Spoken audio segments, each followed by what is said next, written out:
रोजमर्रा की जिंदगी में हम प्लानिंग शब्द कितनी बार इस्तेमाल करते हैं। परीक्षा की तैयारी से लेकर कहीं घूमने जाने तक, घर के बजट तक। लेकिन जब यही शब्द किसी देश के विकास से जुड़ता है तो इसका मतलब और इसके मायने कितनी विशाल हो जाते हैं। आज हम इसी की गहराई में उतरने वाले हैं। हमारे पास जो स्रोत हैं वो भारत के विकास की कहानी के दो अलग-अलग लेकिन जुड़े हुए हिस्से बताते हैं। अच्छा। हाँ, पहला, आजादी के बाद भारत ने विकास के लिए योजना बनाने का रास्ता कैसे चुना, और दूसरा, ये कैसे सुनिश्चित किया जाए कि ये विकास आने वाली पीढ़ियों के लिए भी टिकाऊ रहे, मतलब सस्टेनेबल हो। और हमारे स्रोत इन सवालों का जवाब दो बहुत ही दिलचस्प केस स्टडी के जरिए देते हैं। बिल्कुल। एक तरफ हिमाचल प्रदेश का एक दूर दराज का आदिवासी इलाका है जिसकी काया पलट हो गई, और दूसरी तरफ राजस्थान का रेगिस्तान जहां नहर तो आई लेकिन अपने साथ कुछ गंभीर सवाल भी लेकर आई। तो सवाल ये है कि एक ही देश में, एक ही दौर में नियोजन कहीं वरदान कैसे बन जाता है और कहीं अभिशाप क्यों। चलिए इसे समझने की कोशिश करते हैं। तो चलिए शुरू से शुरू करते हैं। नियोजन या प्लानिंग ये है क्या? अगर हम बिल्कुल आसान भाषा में कहें तो ये सोचने समझने की एक प्रक्रिया है जिसमें हम पहले लक्ष्य तय करते हैं, फिर उसे हासिल करने का एक खाका तैयार करते हैं और फिर उस पर काम करते हैं। ठीक है। और जब कोई देश प्लानिंग करता है तो मोटे तौर पर दो तरीके अपनाए जाते हैं। पहला है खंडीय नियोजन, सेक्टोरल प्लानिंग। हाँ, सेक्टोरल प्लानिंग। इसमें अर्थव्यवस्था के अलग अलग सेक्टर जैसे खेती, सिंचाई, उद्योग, ऊर्जा, ट्रांसपोर्ट, बिल्कुल, इन सब के लिए अलग अलग योजनाएं बनाई और लागू की जाती है। और जाहिर है दूसरा तरीका भी होगा। हाँ, दूसरा है प्रादेशिक नियोजन, मतलब रीजनल प्लानिंग। अच्छा। इसे ऐसे समझिए कि भारत जैसा विशाल देश हर जगह एक जैसा तो है नहीं। नहीं, बिल्कुल नहीं। कहीं पहाड़ हैं, कहीं रेगिस्तान, कुछ क्षेत्र बहुत विकसित हैं, कुछ बहुत पिछड़े हुए। तो इस असंतुलन को कम करने के लिए जब किसी खास पिछड़े हुए इलाके को ध्यान में रखकर योजना बनाई जाती है तो उसे प्रादेशिक नियोजन कहते हैं। मतलब ये सिर्फ क्या विकसित करना है इस पर नहीं, बल्कि कहाँ विकसित करना है इस पर ज्यादा ध्यान देता है। सही पकड़ा है आपने। और यहीं पर मुझे लगता है योजना आयोग और अब नीति आयोग की बात आती है।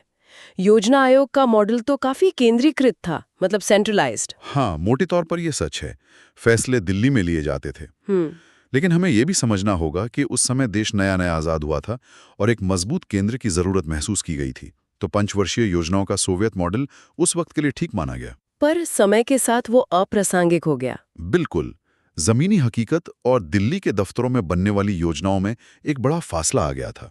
और शायद इसीलिए 1 जनवरी 2015 को इसकी जगह नीति आयोग ने ले ली। हाँ, नीति आयोग के पीछे का सबसे बड़ा विचार यही था कि योजना बनाने की प्रक्रिया को विकेंद्रीकृत किया जाए, डिसेंट्रलाइज। मतलब राज्यों की भागीदारी बढ़ाई जाए। बिल्कुल। राज्यों को एक पार्टनर की तरह देखा गया।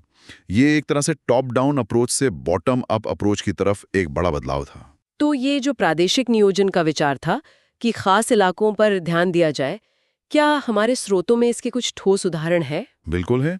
और इसी सोच के साथ कई कार्यक्रम शुरू हुए, जैसे कि पर्वतीय क्षेत्र विकास कार्यक्रम। अच्छा। इसे 5वीं पंचवर्षीय योजना में शुरू किया गया था। बाद में 1981 में एक राष्ट्रीय समिति ने साफ तौर पर कहा कि 600 मीटर से ज्यादा ऊंचाई वाले सभी पहाड़ी क्षेत्रों को इसमें शामिल करना चाहिए। बस एक शर्त थी कि वहां पहले से कोई जनजातीय उपयोजना ना चल रही हो। और इस समिति के सुझाव मुझे बहुत दिलचस्प लगे। उन्होंने कहा कि योजना का लाभ सिर्फ प्रभावशाली लोगों को नहीं बल्कि सभी को मिले। सही है। और पर्यावरण का संतुलन बना रहे। ये उस दौर की बहुत बड़ी समस्या की ओर इशारा करता है।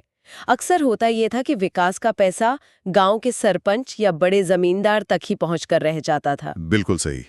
तो समिति असल में कह रही थी कि नीचे तक पहुंच सुनिश्चित करो, जो आज भी एक चुनौती है। सही बात है। ठीक इसी तरह एक और महत्वपूर्ण कार्यक्रम था सूखा संभावी क्षेत्र विकास कार्यक्रम, जो चौथी पंचवर्षीय योजना में शुरू हुआ। जैसा नाम से ही लग रहा है, सूखे से प्रभावित इलाकों के लिए। हाँ, इसका मकसद सूखे से बार बार प्रभावित होने वाले इलाकों में लोगों को रोजगार देना और सूखे के असर को कम करना था। लेकिन क्या सिर्फ मजदूरी देने से सूखे की समस्या का स्थायी हल निकल सकता है? यही सवाल उस वक्त भी उठा।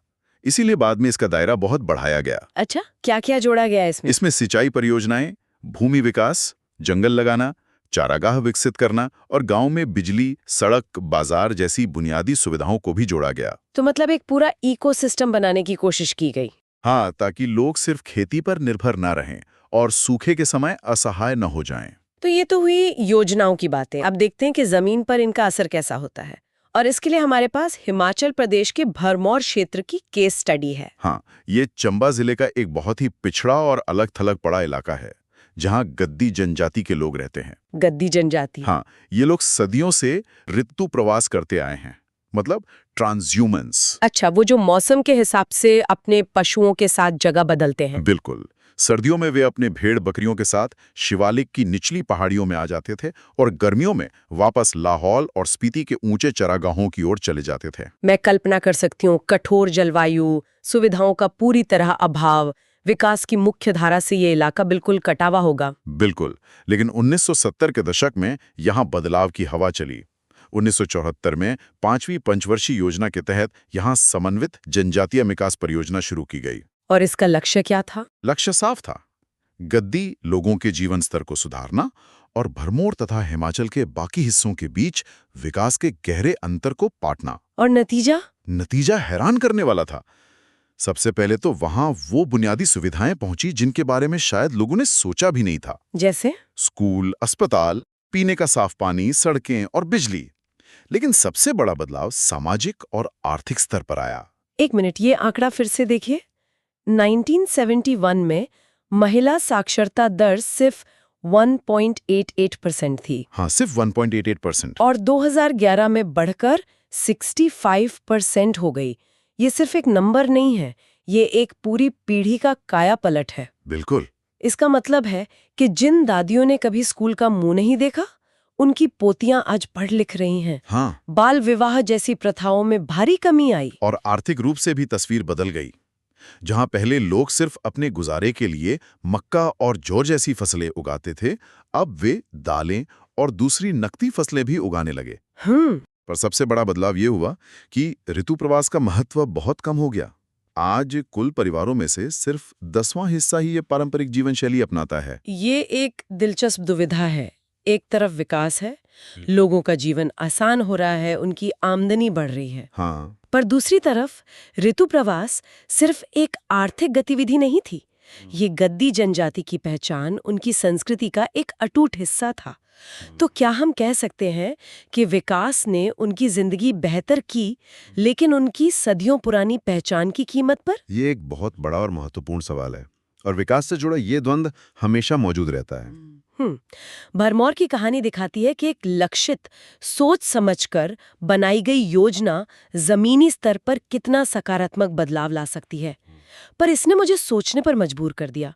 वहां विकास का पैमाना वहां के पर्यावरण और समाज के हिसाब से था।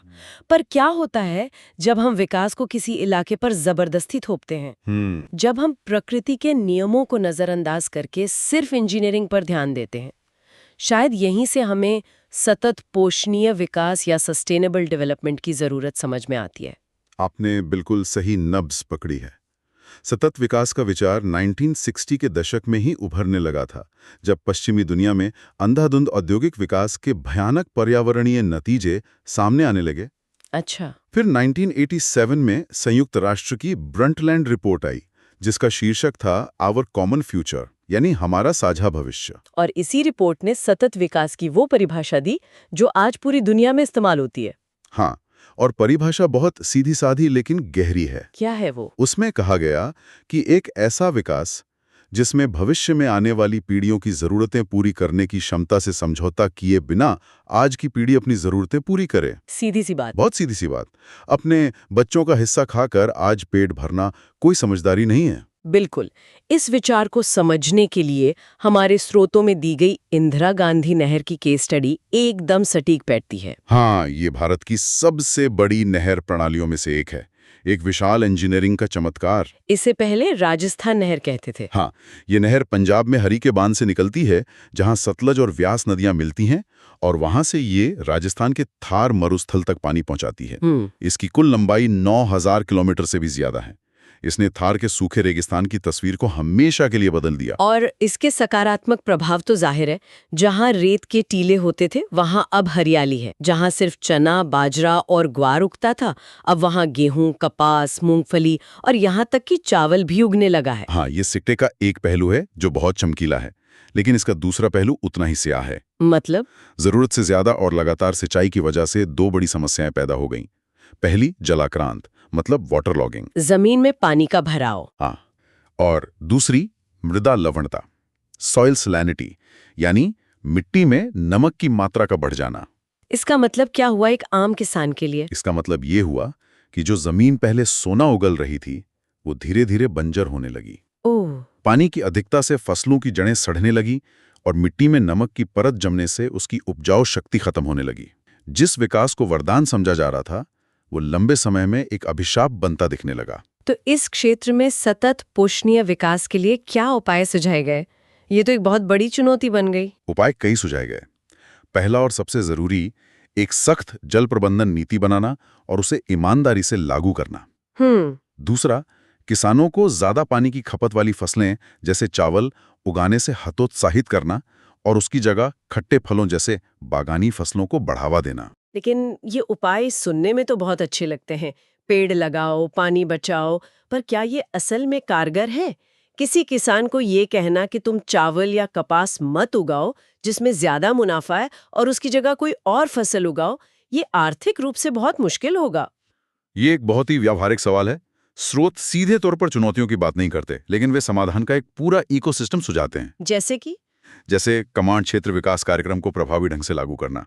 इसका मतलब है कि नहर से निकलने वाले नालों को पक्का किया जाए ताकि पानी रिसे नहीं, ताकि बर्बादी रुके। हाँ, साथ ही बाराबंदी या वराबंदी पद्धति को अपनाना, जिससे हर किसान को बारी बारी से पानी का निश्चित कोटा मिले।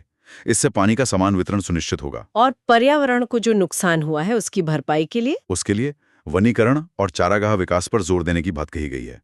खासतौर पर वृक्षों की रक्षण मेखला, मतलब शेल्टर बेल्ट्स बनाना। खेतों और नहरों के किनारे कतार में पेड़ लगाना। बिल्कुल, ये पेड़ तेज हवाओं से मिट्टी के कटाव को रोकते हैं। ये सारे उपाय जब एक साथ मिलकर लागू होंगे, तभी उस क्षेत्र के बिगड़े हुए पारिस्थितिकी संतुलन को फिर से स्थापित किया जा सकता है। तो आज की ये चर्चा हमें नियोजन के विचार से लेकर उसके जमीनी असर और उससे पैदा हुई चुनौतियों तक ले गई। हमने देखा कि सिर्फ एक अच्छी योजना बना लेना ही काफी नहीं है। असली चुनौती उस योजना को लागू करने में है, और यहाँ दोनों केस स्टडी में एक बड़ा फर्क है। भरमौर में योजना का केंद्र लोग थे, गद्दी जनजाति। उनकी सामाजिक आर्थिक जरूरतों को समझा गया। नतीजा सामाजिक विकास हुआ जो टिकाऊ साबित हुआ। और इंदिरा गांधी नहर? इंदिरा गांधी नहर में योजना का केंद्र संसाधन था, पानी। लक्ष्य था रेगिस्तान तक पानी पहुंचाना। नतीजा ये हुआ कि संसाधन तक पहुंचा, लेकिन उसने वहां की जमीन और समाज का संतुलन बिगाड़ दिया। शायद यही सबसे बड़ा सबक है। विकास लोगों के लिए है या सिर्फ संसाधनों के प्रबंधन के लिए? ये सवाल आज भी उतना ही प्रासंगिक है। अंत में सोचने वाली बात यह है कि क्या विकास का मतलब हमेशा कुछ नया बनाना, ज्यादा उत्पादन करना या प्रकृति पर विजय पाना ही होता है? या फिर असली विकास वो है जो प्रकृति के साथ संतुलन बनाकर चले और ये सुनिश्चित करे कि आज की तरक्की कल की तबाही का कारण न बने?